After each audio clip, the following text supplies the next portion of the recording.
Good morning, everybody, and happy Easter weekend. So today I'm going to show you the easiest way to cook a rutabaga or turnip. We call it a turnip growing up, so that's what I'm going to go by today.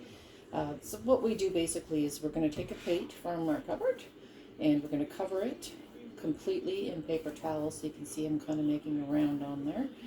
And we just want to make sure the entire plate is covered. We're going to take our rutabaga. We're going to put it on the center of the plate, and I like to put just a couple holes in the top, nothing major. I like that wax on there. We're going to take this and we're going to put it in the microwave for about 5 to 7 minutes, depending on the size. I'll probably do about 7 because this is quite a large one. What this does is soften it enough to be able to cut through. It does melt some of the wax off.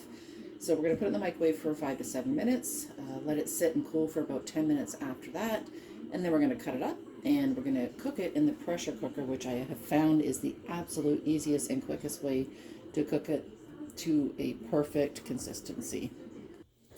Okay, so the turnip is cooked, and we're going to put the rack in Instapot. Now, when you're doing Instapot, minimum 1 cup of water. So we're going to put in, it doesn't matter what you're cooking, you always have to have at least 1 cup of water in there. So this is still a little bit warm, but most of the wax is melted off, and I've put some new paper towels on my meat board. So as you can see, this is it's still a little hard, but it's a much easier way to get through your turnip. There we go. Let's push that down. I'll show you the inside. Let's see what it looks like.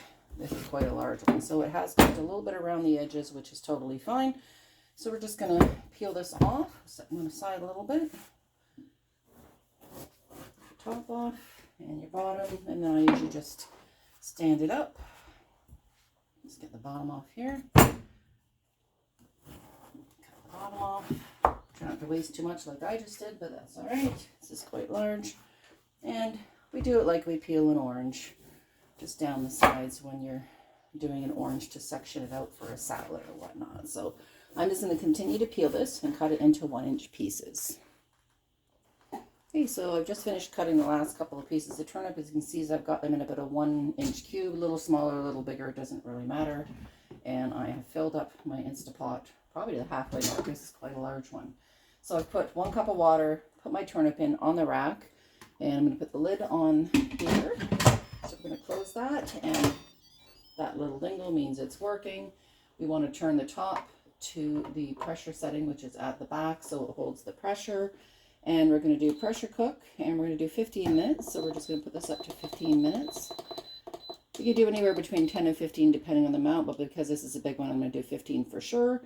And we're going to click the start button if I can find it. Actually, I think it goes automatically, so I'll hit pressure cook now. Nope. Sorry. Let me get this all working out here. Oh, 15. There we go. And I think it goes on its own, so there isn't a start button from what I can see. Anyhow, so we're going to leave that for 15 minutes. I will take some time to get up to pressure. There we go. Cook for 15 minutes. We're going to let it release steam on its own, and when the pressure button has released, we'll stop it, take it out, and get to the next step. I wanted to show you, this is just about up to pressure now. It's not quite started the time, but all the steam has come through the top. And you can see this little button here in the back is called your pressure release. So you'll notice that that button there is popped up. And when I'm talking about the handle on the back, it needs to be to the back. So you're this way. When it's all done, it will we'll turn it this way once this little button has pressured back down. So this just started. It's going to cook for 15 minutes. We're going to let it natural pressure release, which may take 20 minutes or so. So it's not super quick, but it is a lot faster than boiling on the stove for 2 hours. So we will come back when this is done and the pressure is released. Hi everybody, so the turnip is done cooking. I've hit the cancel, so that's why it's on the off button. I did want to show you, like I said earlier, how this button is now down. So that we're completely done, we know that it's safe to open. I still like to just turn that little knob to make sure if there's any extra air, and there's not. So we're going to open this up. Let's set this camera back down here, and we're going to just take the turnip and I'm going to put it in the bowl. So that little beep says it's open. Always, like I said, turn away from you because there's a lot of steam. And basically all we're going to do is just take this turnip out. Get a spoon here, and I'm going to scoop it out, and I'll show you how tender it is in just a second. So yeah, this turned out really beautifully. We can always lift out at the end here. I'm going to get the worst that I can out with the scoop, and then I'm going to lift the rack out and get the rest. Right, so I've taken the rest of that out. And you can see here how tender this is. It basically will just cut the fork really simple. See?